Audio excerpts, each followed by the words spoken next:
म्हणले आता काय करायचं, इथं झोपली. मग हुंकार कोण देतं, हुंकार कोण देतं, या आपली कथा कोणी ऐकली म्हणून अंतर्दृष्टीने त्यांनी त्या सहज पाहिलं तर तिथं ते पोपटाचं पिल्लू आणि त्या मृत अंड्यामध्ये त्याला संजीवनी कृत संजीवनी या मंत्रामुळे या शास्त्रामुळे त्याला संजीवनी आणि ते जिवंत झालं. जिवंत झाल्यानंतर भगवान शंकराला राग आला. शंकराला राग आला आणि तो हुंकार दिला, तू माझं गुप्तपणे आणि नाम ऐकलं, हे चिंतन गुप्त चोरून ऐकल्यामुळे भगवान शंकराला राग येऊन हातात त्रिशूळ घेतला आणि त्रिशूळ घेऊन त्याच्या पाठीमागे लागले.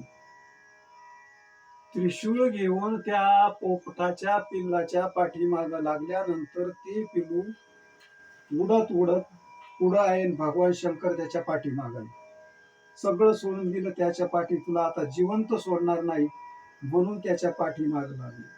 तर तिथून त्या अमरनाथून उडत उडत उडत उडत सरस्वती नदीच्या तीरावर जिथं बादरायण नावाचं क्षेत्र आहे किंवा जिथे व्यास महर्षीचा आश्रम आहे, त्या व्यास महर्षीचे आश्रम त्यांची पत्नी सकाळी सकाळी वटिका नावाची पत्नी सूर्याला अर्घ्य देत असताना,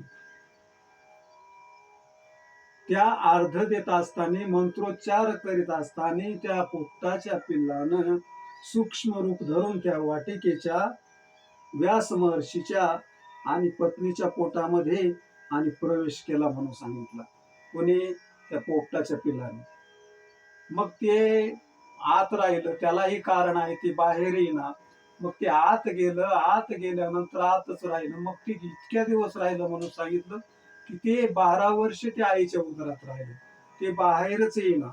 ज्या वेळेस इकडं भागवत पुराण लिहायला लागले आणि भागवत पुराणाचा आपला जो अर्धा भाग राहिलेला सांगायचा, म्हणून असं ते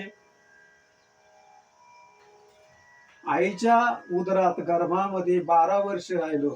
ब्राह्मणाचे पोर एक केळाशी व्याले, ते 12 वर्ष लपाले रे, कापत कापत बाहेर आले.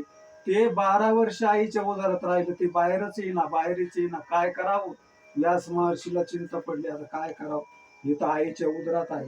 इतक्या दिवस आईच्या उदरात कोणी राहत नाही आणि हे राहिलं, आईला तकलीफ होत आहे, काय करावं काय करावं म्हणून प्रश्न पडला.